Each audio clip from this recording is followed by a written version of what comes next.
appreciate the numbers just because I'm not in the trenches, so I don't have a real pulse on that, so I appreciate the recommendations.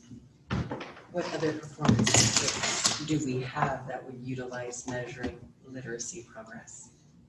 Well, we already have all of the ISIP, the IRI stuff up here and the ISATs, so we don't really, this is the only standardized type measure where we could be collecting the same data across the district and really. So we don't have any other performance metric that we can utilize? Okay. This Well, not that would give us, again, that kind of vertical alignment. Like we could do something specific to just kinder, but it wouldn't be appropriate for first grade. So we could do like letter sounds for kinder, but then first grade you'd want to do correct writing or correct words per minute. So then you'd start getting singular at each grade versus being able to look at the whole standards and then that progression of standards. What's nice about iReady is you absolutely, the way the test is, it's adaptive. So you could look at a kindergartner and then see how that same child is performing on those kindergarten standards as well as those first grade standards. So we could look at some of that, so we could fill the gaps, and if there's learning loss, if they're showing strengths in one area, we can look at that trajectory, because we can manipulate some of the reports and look at it and see that we can control what those standards are. There's a mastery standards test, so we can give, first graders at the start of the year just their kindergarten standards, so we can see what they mastered, and we can't do that with ISIP or ISATs because we don't get to have access to those tests. So this will be, we haven't given the ELA yet, and we didn't use it last year, so this will be interesting for us to really see what this looks like and what it allows us. But the math allowed all of that, and it was super helpful. So our performance target was kind of a shot in the dark because we don't have any data to compare it to from the last year. I see the IRI is specific to grades, so. It's K through 3. Right. And ELA is 4. So if you wanted us to break this out, Michelle, we could certainly have it read the same. iReady ELA adequate growth in grade K, in grade 1, in grade 2, in grade 3, in grade 4. If you were interested in looking at it that way.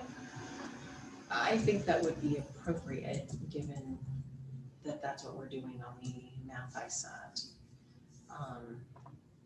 Because I think it's easier if we're looking at how many score proficient in grade 1, but then we have a combined K through 4, you don't really get your apples to apples comparison. Are you taking notes? That will be easy. Okay. And it will, I'm guessing that we would say the performance target for this year is 50% for all of them, just until we kind of see how they perform this year.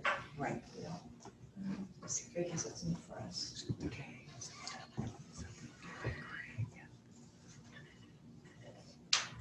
Everybody else okay with breaking those out? Yes. Yeah, that was a good suggestion. I think we're gonna do great on it. Of course we will. We can't not. Our kids were in school 5 days a week, or 5 That's days right. a week, and all year long, I think our kids are gonna be great.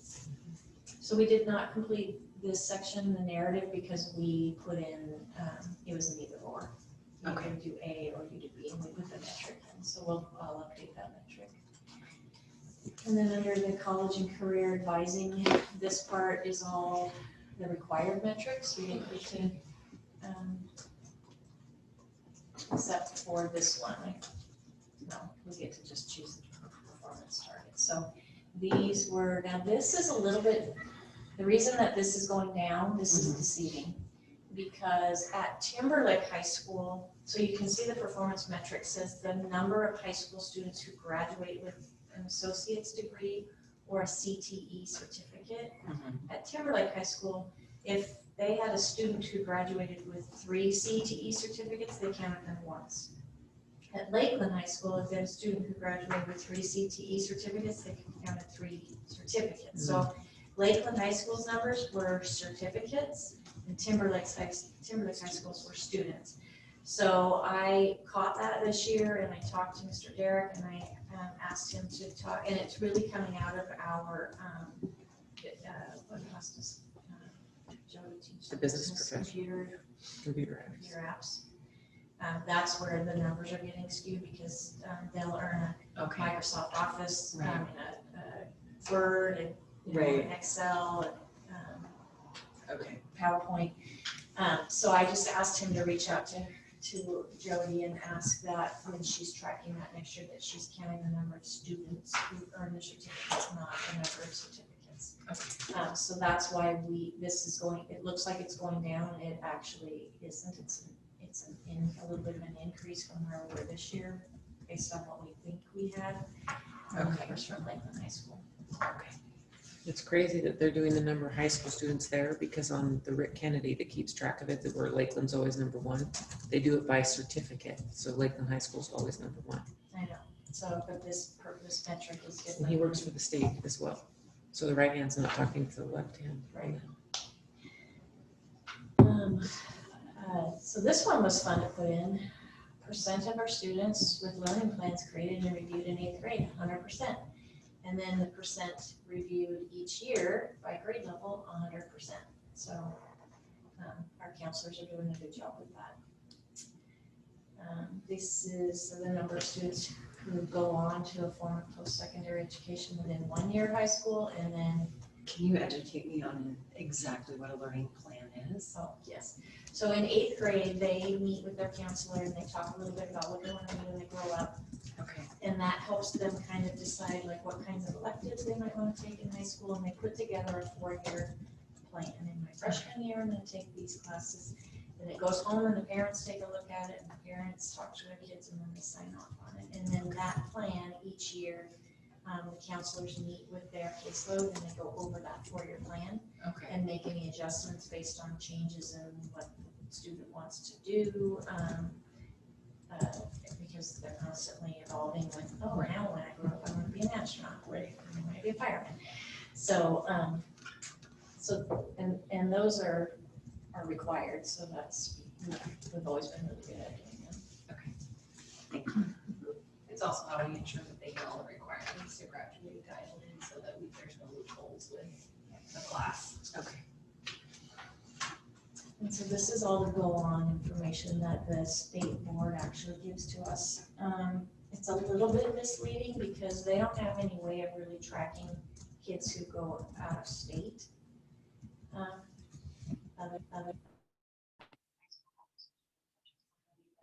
So they're tracking, this is for sure our kids who stay in state and go to college or some sort of CTE. They also miss our LDS kids who tend to do missions before they go to college, so those kids don't get counted in here.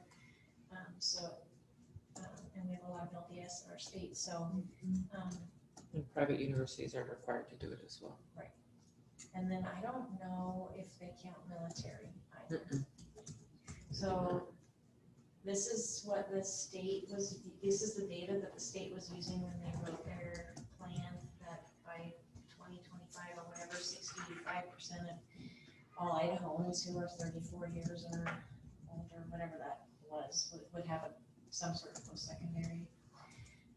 They were using these numbers, but they're just not going up the way they want them to because they're not actually tracking what our kids are doing, so. But these numbers are not numbers that we generated, these are all actually on the State Board of Education website. Okay. And all we had to do, Christy had to go find them and put them in. So then here's where we have our one metric.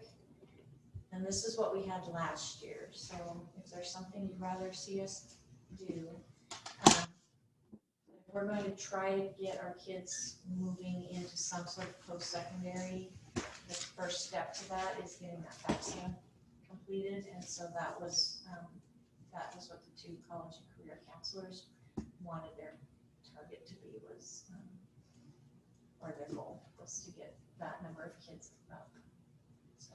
But you said this was on there last year, but there's no information. Oh, sorry.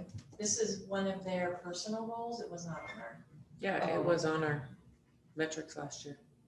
I don't think think so, because Chrissy and I Yeah, pulled up The last year's. FAFSA one? Yeah. This was a personal goal that we made with the board last year. I know, but she's saying we should have a number there, percentage, because Oh. they came back and gave it to us. In fact, they did a Yeah. report, Oh, so we should be able to that's- do, yeah. okay, So okay, last year we said 60% was our goal. And I don't know. Lakeland, remember the one at Timberlake High School left and was doing it online, and then she left in March. So that wasn't Yeah, as high, but Timberlake's wasn't as high, but Lakeland High School. yeah, Carrie did a presentation. Are you looking for that, or do you want me to look for it? So we'll get it in there. Put this We'll in put- and then We'll put we'll- last year's Okay. results in there. So, is this a metric that you want us to use? Is there something else you're interested in seeing with the college and career advising? I definitely think this is important because it gives the kids an opportunity to see what money's available too. Because a lot of them just think that it's out of reach. Right. Exactly, and that's what Carrie's push was at Lakeland High School. You know, so many kids who come from homes where the parents didn't go to college and there's just not a lot of talk at home about going to college. They have created in their minds that this is something that it's just not attainable for me, and so Carrie at Lakeland High School would sit with the student and the parent and do it with them to make sure that it was done correctly if they wanted that. And she had quite a few kids who found out that they could go to NIC and that they could get, Pell Grants or whatever to pay for it. So that's why it was important to the college career counselors that we had the school in place, because they felt like there was, it did a lot of good for kids. Do we have any measure for kids that are dual enrolled? I mean, like how many juniors are dual enrolled, how many seniors are dual enrolled? I mean, because looking up here, we have the students who graduate with an associate's degree. However, we don't know, and then it's who's all going on to post-secondary. But aside from the fact that, they can accomplish the associate's degree, we don't know actually how many kids we're funneling in that direction. We are accessing this. Right. We could certainly do that. One of the things to note is that Lakeland High School has probably one of the largest syllabi of dual credit courses of any 4A high school. They offer like 53 credits at Lakeland High School. Timberlake High School has a much smaller number of dual credits that are offered there, so it'll look different, I guess, at the two high schools. And the reason that it's so vastly different is we used to primarily go through NIC, and NIC requires that a teacher who's going to teach a dual credit has to have a master's, because to teach at NIC you have to have a master's. And we don't have very many teachers at Timberlake with a master's, but we have a lot at Lakeland. And so then it was easy for them to apply and be able to teach. We're starting to go through funnel more of our classes through NNU, and they don't require the master's. So we're starting to add some classes at Timberlake, but there's a huge discrepancy right now with regard to the numbers. So that doesn't mean that Timberlake doesn't have access to all those dual credits. What it means is if they're really intentional about that, a lot of them have to actually drive to NIC and attend those classes on the NIC campus, where Lakeland has worked really diligently to keep their high-performing students on their campus, because when you have those strong academic students on campus, they're a great model for other kids, so that was their intention. I hear you. I just don't think that the numbers would be skewed because we're looking at the population as a whole, not necessarily Lakeland v. Timberlake. Just who access it essentially. Right, and respecting that Timberlake is growing the opportunities for the kids, and the fact that, because my kids were all dual enrolled, and so, well, 2 of the 3 were, I won't say all of them, but, and they drove down to NIC because it was long before Lakeland had the capacity of having the teachers there. So I think that those north, if that's what the ambition of their child is, they're gonna make sure it happens. Right, yeah, I agree, and they do go down to NSC. So we can certainly put a goal there that, percentage of juniors and seniors who, take at least one dual credit class. Well, it's kind of similar to it would be similar to the number of CTE certificates. You could do it in a very similar, number of. Number of high school students who, Number of juniors that are dual credit enrolled and number of seniors that are dual credit. Okay. Credited. Are we gonna keep the FAFSA when we found the FAFSA information? and this is in addition to, In addition to, yes. I would definitely do in addition to. Yeah, no, I agree would with keep that the FAFSA. So Lakeland High School was 65% completed, 67% was submitted. And Timberlake, again, remember she worked from home and she left in March, so that was, it was completed, submitted was 25.5 and completed was 24.2 at Timberlake. So do you want us to average those or split them out? I would say you would just add them together. And I think it'll definitely go up at Timberlake High School this year. That new person is super energetic. Well, and I don't think it's necessarily, again, pitting one high school against the other. Right. I just think we have this student body and we need to look at it, that's all. We were writing that down. But one thing I do want to say that Carrie Paquette, she came and presented to the board. One of her suggestions that she thought was very meaningful, not that I'm trying to give us another metric, but I just wanted to mention again, the number of seniors that have post-secondary plans. She feels like that's really important because whether they're going to the military, whether they're going to mission, whether they're going to on the job, they have CTE and they graduate and they already are going to start a job. She feels like that's probably one of the most. She has it in red highlighted. 84% of seniors have post-secondary plans, 139 out of 168.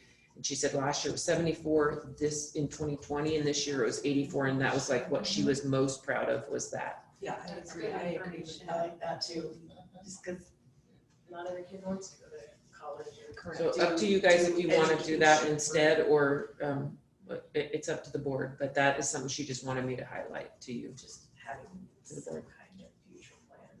Well, can we add another line? yeah, it's a it's Okay. a Excel spreadsheet. So Okay, as many as we want. so yeah, and then I would say below the percentage of FAFSA would be then percentage of seniors with post-secondary plans. And we just need to make sure that we let the Timberlake High School. Yeah. CCR. Yep. And How do you really measure that though? They They- actually create. you know how there's the Just 4-year plan for the Yeah. 8 through 12? They meet and they have a post-secondary plan for those, and all the students share what their post-secondary plan would be. Gotcha. We should be doing that. The We should college, know where and they're. college and career counselor meets individually with every single senior Gotcha. and has that conversation. What is your plan? And then their work for over the course of their senior year together is how do we make sure you're moving in the right direction to do whatever it is your plan is. So then section 5B is the narrative, and since we put in our own metrics, we didn't have to fill that out. And then this report of progress. The legislators said in this, they really wanted us to focus on what are we really good at, and then what are our continued challenges. And so that's how Dr. Casley and I wrote this. Anyone wants to change?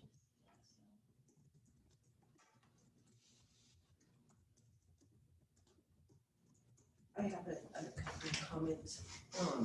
Are we gonna have another workshop after this, or do we think this is our wrap up? When do we have to have this in, October 1? It has to be posted by October 1st, but we can put draft on it if we're Okay. not completely finished with it. Because what I didn't realize until I just pulled it up on our website, unless I'm looking at something odd, what we actually did last year is not included on this agenda, or this workshop agenda. Because the other thing is by adding, and I mean, the board can still choose to do that, but by adding the sort of go on rates underneath the orange, remember that's all a requirement thing, and this is really supposed to be a measurable, something the board's supposed to look at on a continual basis. Are we meeting it?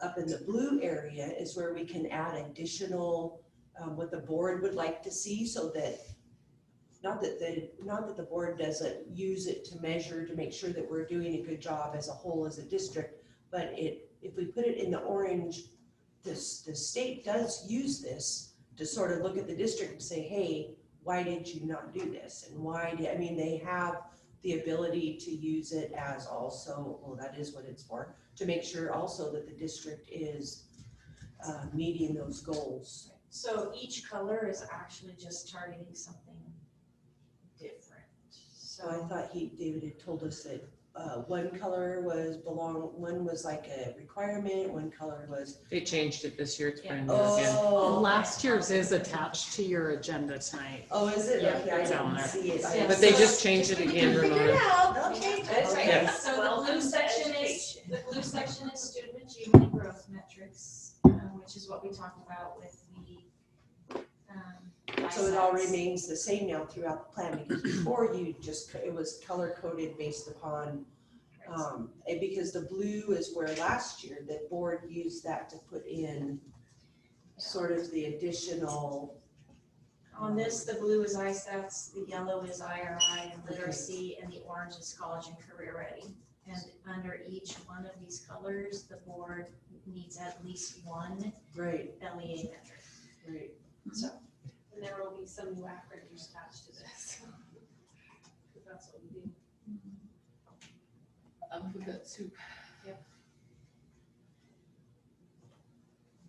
and then this piece is new this year, we did not have in the previous Right. years, we did not have a report of progress. But this is, one of the things the legislators said to us was that they really want to give the districts an opportunity to share their success stories. They hear a lot, especially when around ISATs, because nobody in the state is doing well. And then I hear a lot about how public schools are failing, and they want to give us an opportunity to say, we aren't failing, and this is what we're doing well. And so that was how they presented this piece to us. To really speak to growth and how far our kids have come.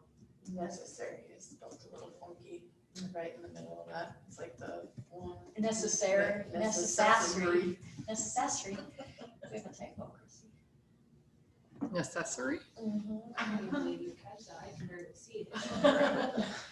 Because of the light. So we felt like what we wanted to celebrate is our graduation rate, and especially in the middle of a global pandemic. To have our alternative high school outperform the entire state for high schools is absolutely amazing. So that was our big celebration. Do you think that's primarily because we were one of the only districts in the entire state to be in person the whole year long? Probably, but we've Which is always, probably super important for those kiddos in the alternative schools. yeah. That they I mean, Paul's get as done much contact. such a good job since he's taken over to get those graduation rates up. 87% is amazing. But we've said for a long time that we really feel like our graduation rate is our best report card because it tells the story of the whole K-12 system. We take our kids from kindergarten to 12th grade and they graduate on time with the skills that they need to go out and succeed. So I think it speaks to the dedication and investment our teachers have in all of our kids, regardless of what school you go to. And then they wanted to know what our biggest challenge is, and like everybody else in the state, it's gonna be math. And so we just talked about some of the things we're gonna do differently this year. Okay, I do have a question. I did pull up the continuous improvement plan that's on our website. And the cohort numbers listed aren't correlating. So can I understand why? This, like down here, it says percent students who score proficient on 8th grade math ISAT. We've got on here 80% with a benchmark now. No, that's not, that was our performance target, not our actual, is that what you're looking at? Well, I'm looking over here. She's in the blue. Okay, we don't have benchmarks on here. We have perform, because on the 2020 2021, it was 42.5%, and it says 80% here, Right, this was our target, so when we Okay. wrote our SIP before, right? our target was that we were gonna have 80% proficient. We didn't have 80% proficient. So the 42 that you're looking at is actual proficiency rate. Okay. So this isn't, They've changed the entire document. It's different. okay. Yes.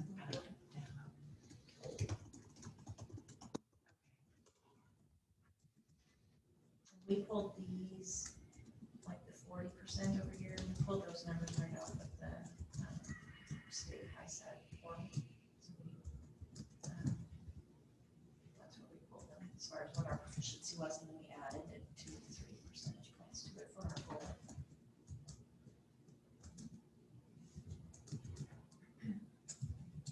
Hopefully next year they'll use the same format for this plan, and then it'll be easy to move things over and just have some continuity and some longevity as far as assessment data. So then our benchmarks aren't reflected on the new plan at all.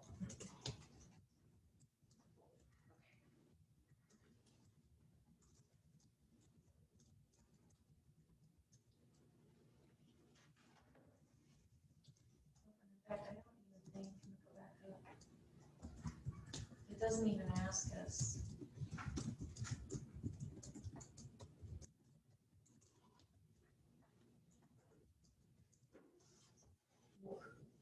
What the percentage actually was. It's all about what is our plan for them. So at no point on this document do we actually say what our scores were. That's what's. Right, I get that. I'm just, when I look at what we've got listed for the cohort for 2020-21, what we have over here under the cohort, it says performance targets, even though it says benchmarks. Okay, so now I'm even more confused. All right. Because it says benchmarks, LEA chosen 2020-2021 performance targets. And so then if I go over here, it's, the numbers aren't, I mean, because like it says on the percent of students who scored proficient on 8th grade ELA ISAT is 53.6%. We don't even. We have 80%. We're not even reporting that. The 80% was our target. We had said, we're gonna have 80% of our kids proficient on the math ISAT. Oh, I'm This looking at new- ELA. Or the ELA ISAT. This new document doesn't have us put anywhere what our actual scores were. This was our goal, this is our new goal. We don't put our actual scores anywhere on this new SIP. We're on the old one we actually did. Okay, but if we're doing 2021 and then 22, isn't that last year to what we hope to attain this year? Or am I not reading this correctly? For the new form, I'm not looking at the. I'm talking about the new form. Yeah, okay, so right here where it says 2021 performance target, Right, what our target was 80%. We didn't even come close to 80%. So the legislator said, do not keep writing these big lofty goals, make them attainable. So then we went back to, for the 21-22 performance targets, because it doesn't ask us anywhere to tell them what we actually did, which I think is kind of dumb, but then we just went to how proficient were we, and it was 38%, so we rounded it up to 40. I hear you on that.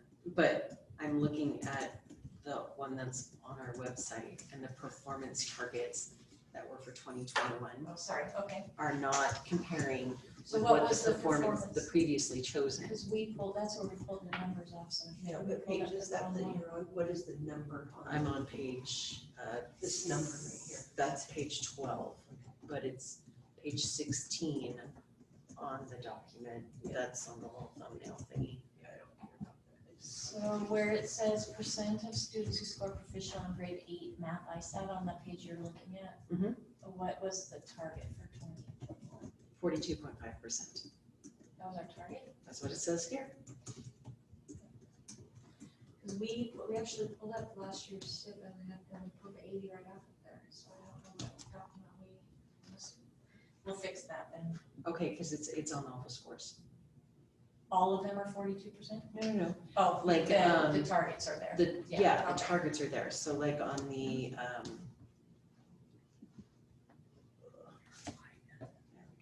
I've got my little screen split. It's really hard to read. Percent of students who score proficient on 8th grade ELA ISAT. We have 53.6% on the students who scored. Percentage of students who scored proficient on the 6th grade math ISAT. We have 48.7%. So yeah, they're all. So we'll just go, we pulled the one out of Drive, which should be Okay. different, but we'll go in and compare what's on the district website, make sure those numbers are. Okay, thank you. That's the one that we actually did, because then in the additional was the, remember the one we got, David helped us with, Mhm. he came up with the technology, remember the training for all the staff, 80% or. Oh, right. Yeah, that was on that one. And then the K-8 target growth for the iReady was on there, that was the 80%.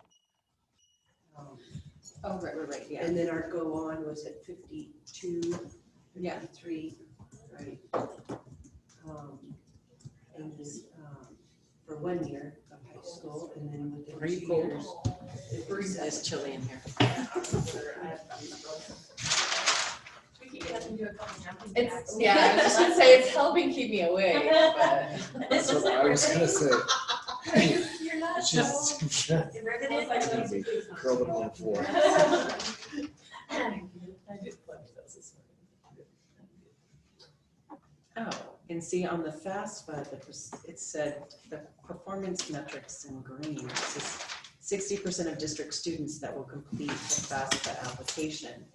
And it shows in 2018-19, the results were 61%, 2019-20 not available, and then 2021, it was 60%. Yeah, that's what we have.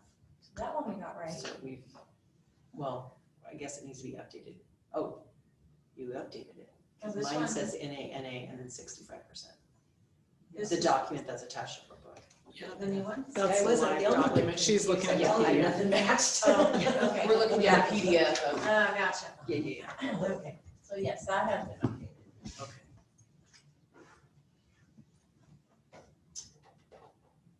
I think we're definitely gonna have another workshop, I think. What do you guys think? On this SIP, I mean, I guess we can just keep this, we have to remember that we're held to these things and they're used for certain, according to statute, you know, what they're used for and what we have to, the continuous improvement plan. And also these are the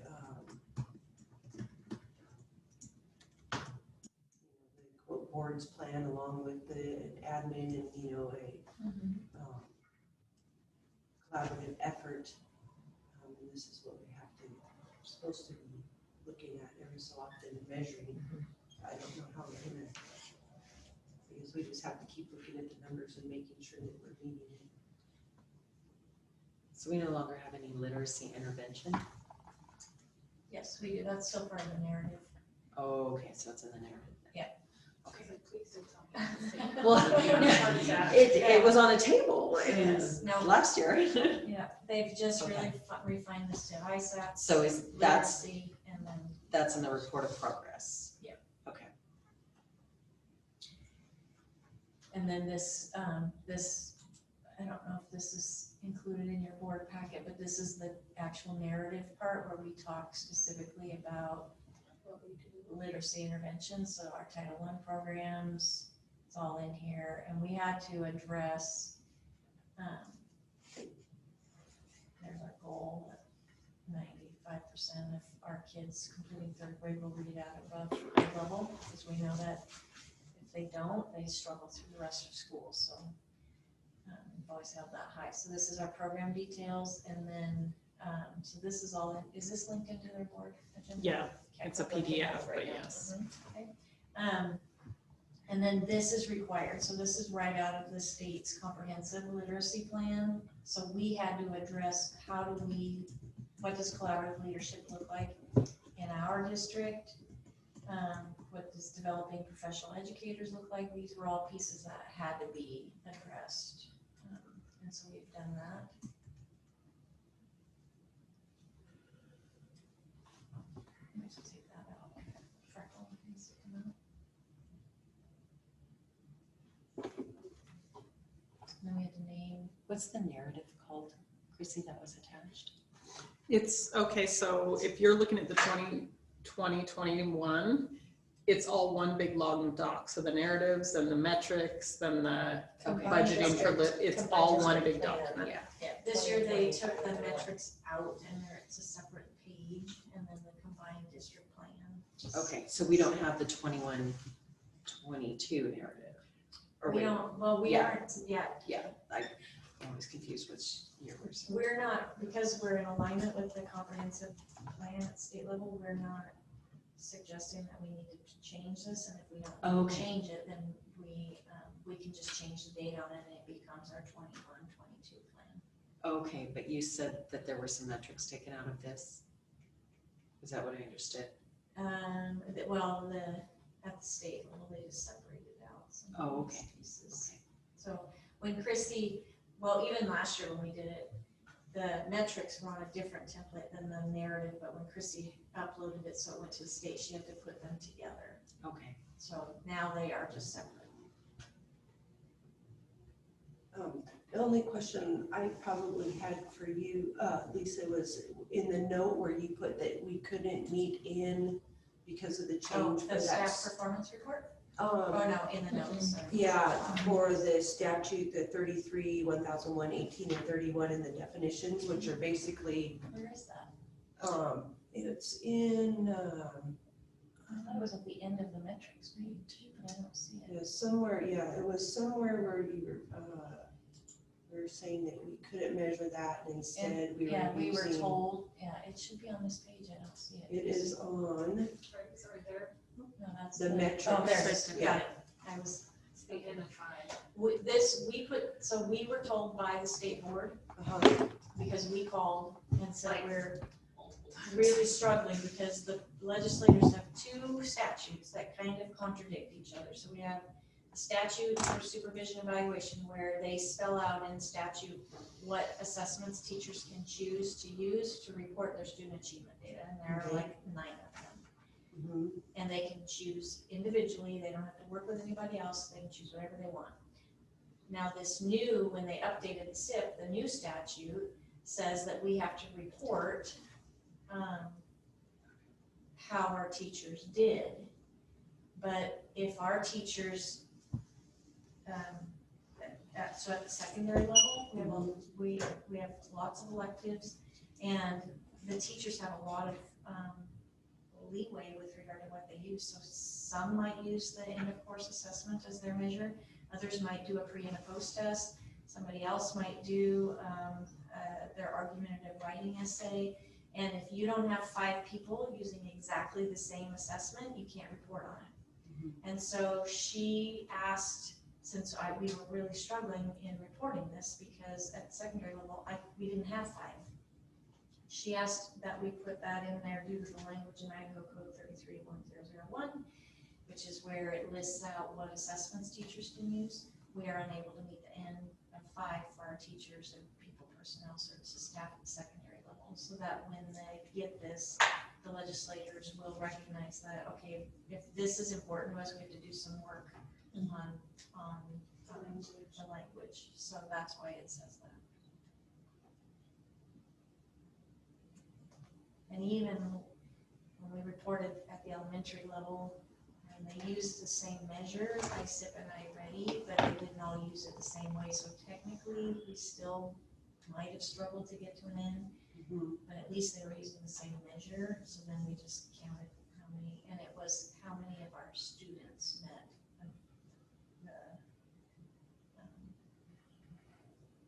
not how many of our teachers met their goal, but how many students met the goal. So that's this staff performance report. So this language goes with this tab right here. So we were able to say that K-5 ELA, 83.9% of the students met their growth measure using the iStation. And then we put ELA in here and put an NA for this year because we didn't use it, or for last year because we didn't use it. But because we wanted to have it, we had to put the performance target in. So we put it in there, but put the NA for 2021. And then there isn't anything for anybody above grade 5. And this is a reporting nightmare because literally we had to go through every single teacher evaluation to look at what did they use. And they're allowed to use it, so We need to figure out if we could get it in somewhere. And so this took us hours. Wow. And that's when we finally got frustrated and had to call down to the state and said, how are we supposed to do this? And that's when they said, can you please just put that in the notes so that they see that this isn't, they thought this would be super easy, but it's not. So we did our best to give them information, but we struggled. Yeah, that's a tall order.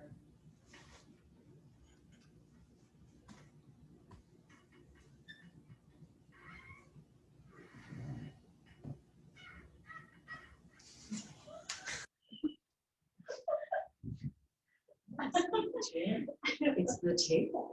Oh. I thought it was Rob. Oh, it was wrong. Yeah. But you're keeping yourself awake. So that's, Did you take it? we have filled in Maybe everything go that back and we see. could, based on old, and looks like we have some things we have to fix, but based on old data. and new data, but, if there is anything else that wants to include. So,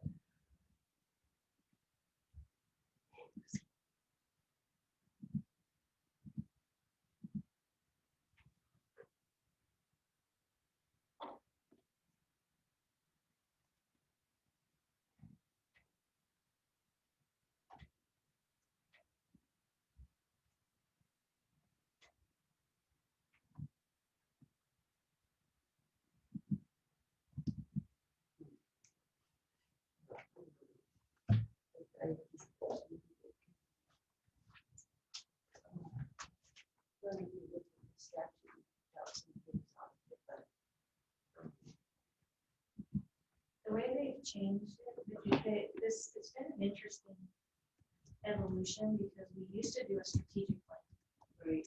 That we had absolute control. We got to decide what metrics we want to look at and how we want to look at them.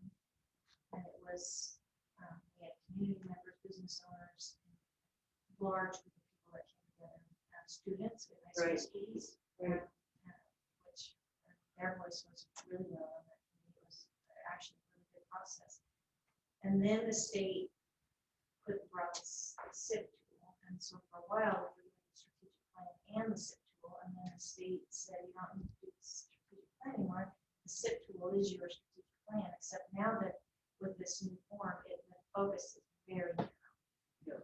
Because there really isn't a place where you put any kind of metric or target around teacher professional development or whatever, because it's so specific to ISAT data, high school graduation data, and IRI data. So we could, this document fulfills the statutory requirement for the SIP plan.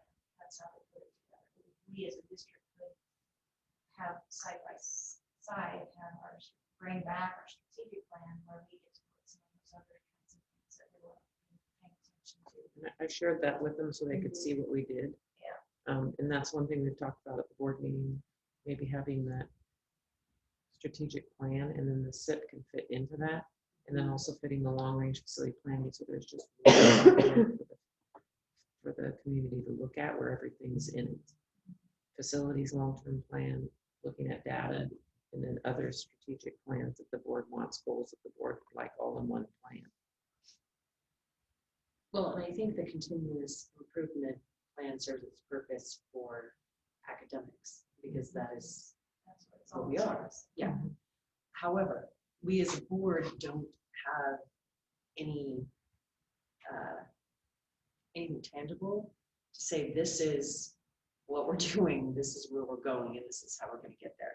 With the fact that the community is growing exponentially, and with I respect that you have your deferred maintenance and all that stuff, but from my perspective, when I get it once a year, maybe, that, which I say that because I've only been here so long, it's really hard to correlate that in the sense of, oh yeah, that was on that thing that I saw at a board meeting X months ago, because it's not there. And we don't have it all in one central location to show the public, this is what's going on, this is what needs to happen, this is how we plan to accomplish it.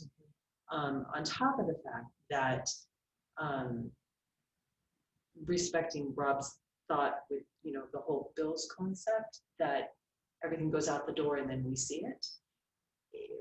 Not talking about utilities, not talking about anything other than that, but if you've got a laundry list of computers that need to be replaced because it's on that replacement plan, and we don't know about it, but we get the bill, it would stop the questions of, why did we send $540,000 out? Because we don't know it, because we weren't part of that, and the pieces are in place, but they're not connected for a whole picture. And so we need to have something for that whole picture so that we are doing our statutory job and we're not feeling like we're slowing the process down, or we're not giving that perception. It's just that, at least for me specifically, I get really leery when I know I'm supposed to know this, but I don't have anything that shows me what it is. And then I get it bits and pieces here and there. That's real frustration.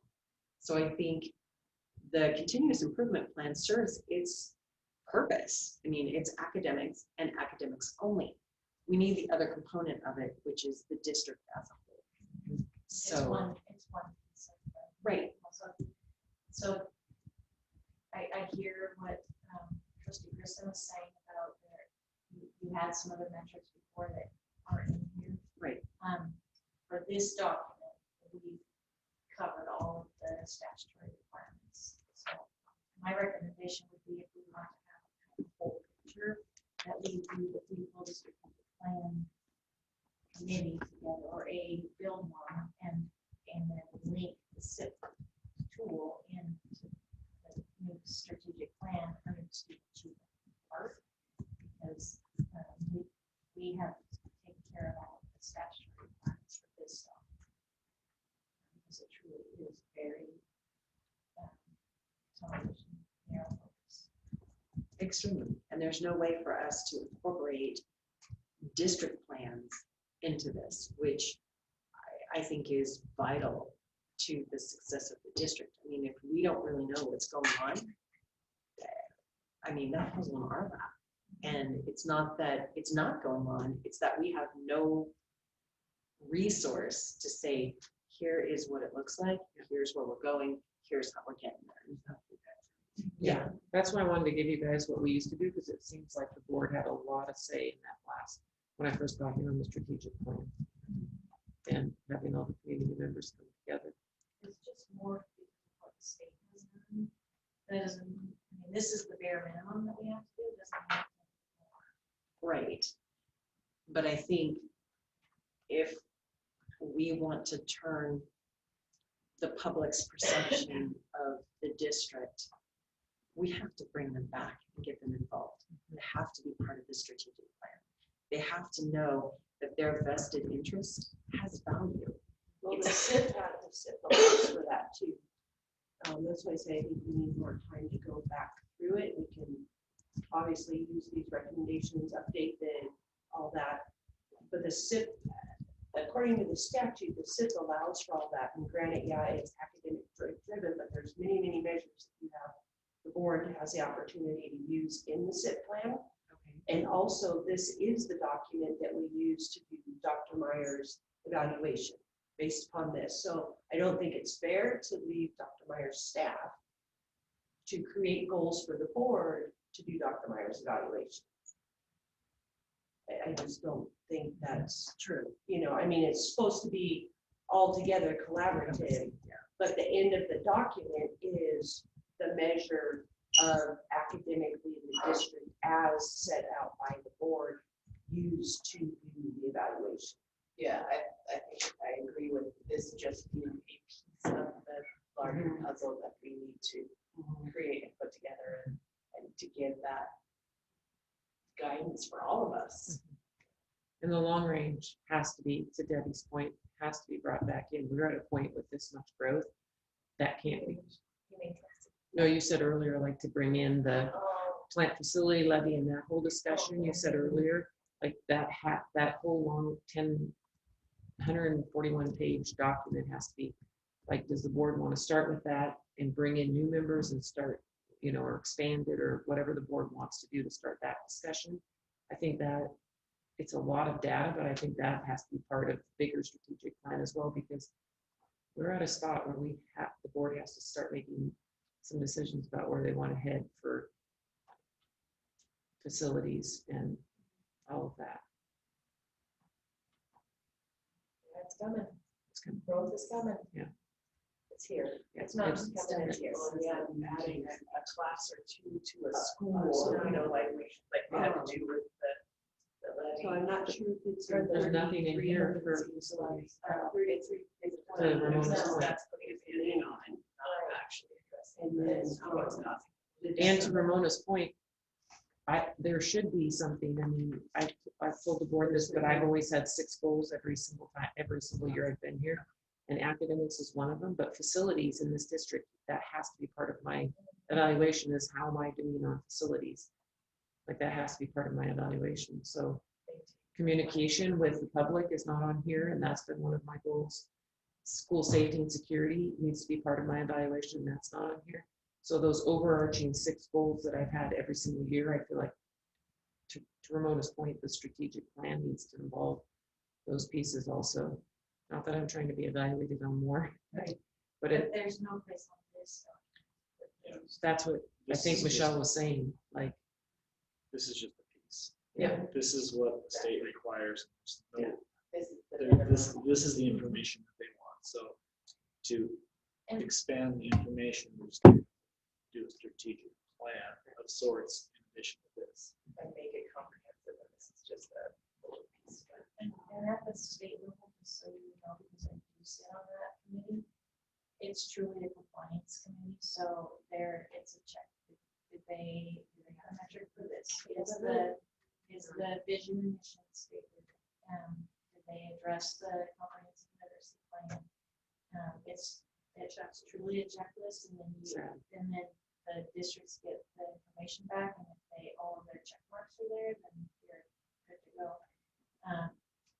I know it's going to change a little bit because they're actually putting together a committee that will include the 2 authors of the bill to look at the plans. They're mostly interested in that. What are you celebrating? What are your challenges? That's the parts that they wanted to see. But at the state level, for the most part, this truly is a group. So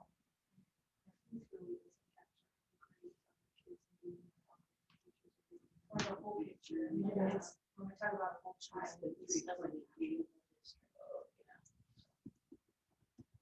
I mean, it is the board's document, so Mhm. I just want to make sure that the board is. I want to make sure I'm comfortable with what we're saying. Yep, this is what we did, and we're good. And I mean, obviously, it's collaborative effort because we don't have all that information, but.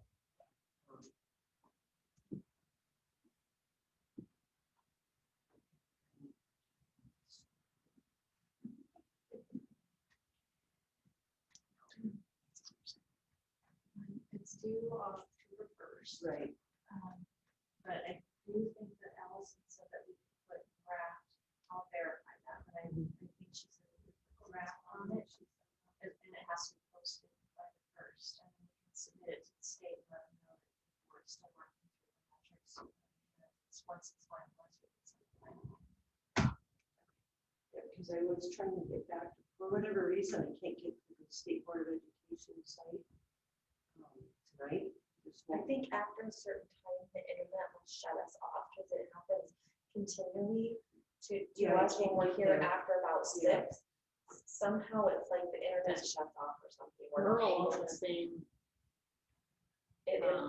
like we can't connection get to the front line that The Apple track could not get to after that 6 one. PM? Right, Yeah, that number we had to after- call you. We had Yeah, to we had print to print off all everything. of those packets because we We couldn't couldn't get get into to it. So it's like after a certain time, all of our. Yeah, we need boards- to ask, let me email Okay. Justin and ask. him. It's Honestly, it's the Chromebook, because Oh. I'm on Mobile. mine. Yeah. And Oh, and yours isn't? Yeah. Do They're they think only- they're students? Yeah. Students or something? Yep, they Yeah. think that we're out of the district. It's true. It's Okay, a I'm gonna mobile email connection. Justin.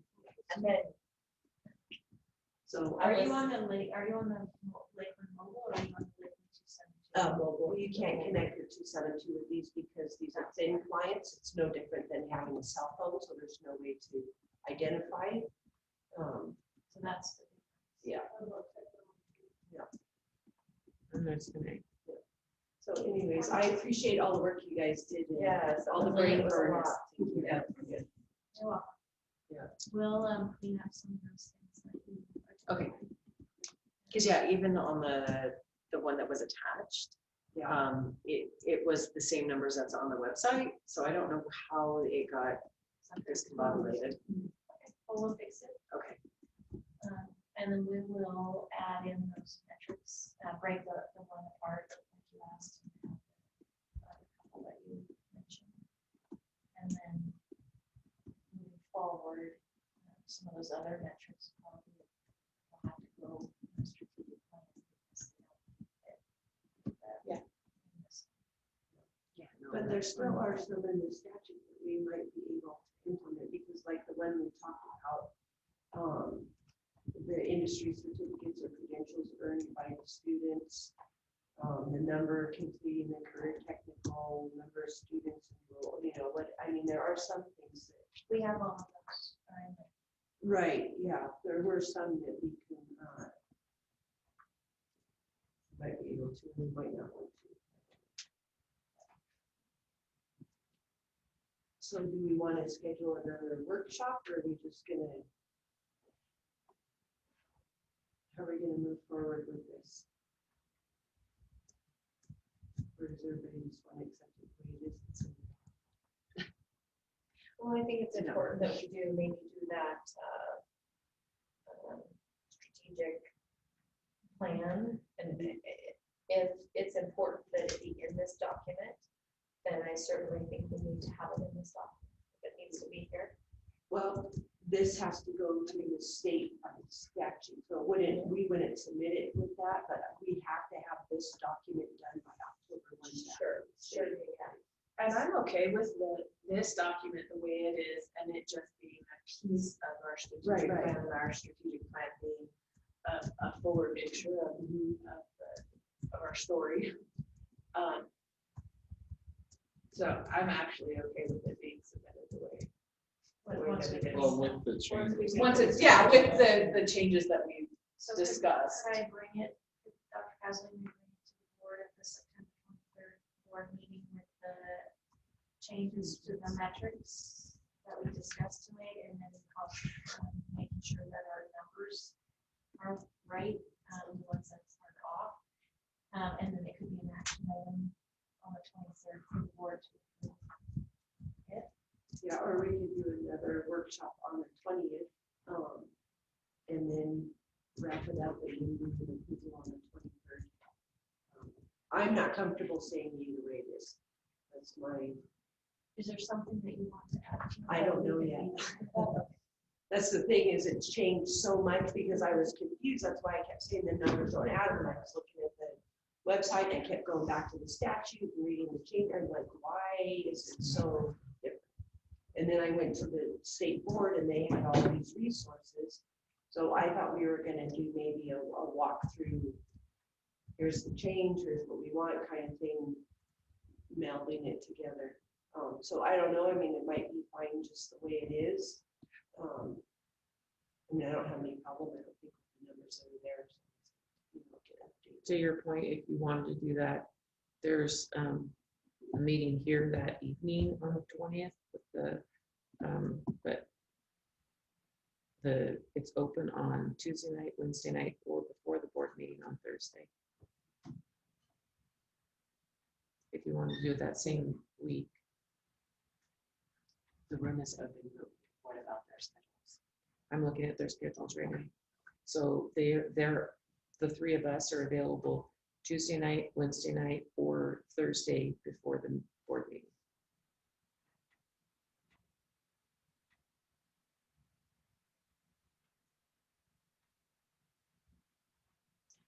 I don't know.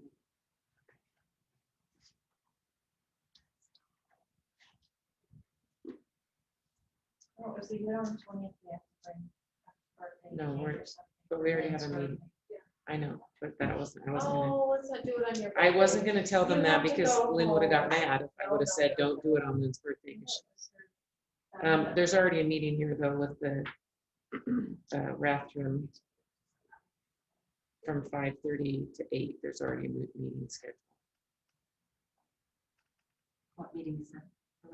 The Rathrum Area Chamber Executive Board meeting. And I mean, I could push them downstairs if we needed to. Lisa also has a hair appointment at the same time too. And it's Lynn's birthday and Rathrum, so I think It's- three it's strikes. Fine, I was just curious who was using it. Yeah, it's Rathrum Area Executive Board. Anyway, it's completely open Tuesday, Wednesday night and before the board meeting. Is everyone available on the 21st at 5:30? I think so. Yes. Which day? Tuesday, the 21st, At what time? 5:30. Yeah. Okay, then we'll Yep. go ahead and do the plan for Tuesday, the 21st. I was just looking at Janelle. So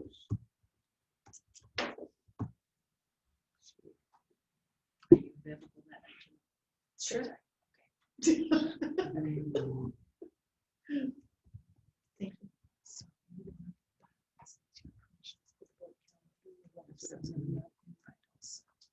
And then also show her how to hit the 3 dots to save the boardroom to the full boardroom. Jen. I want to show you how to do that because otherwise we're going to we can be double booked. Yeah. In here. Good night, Rob. Good night. Thanks, Rob.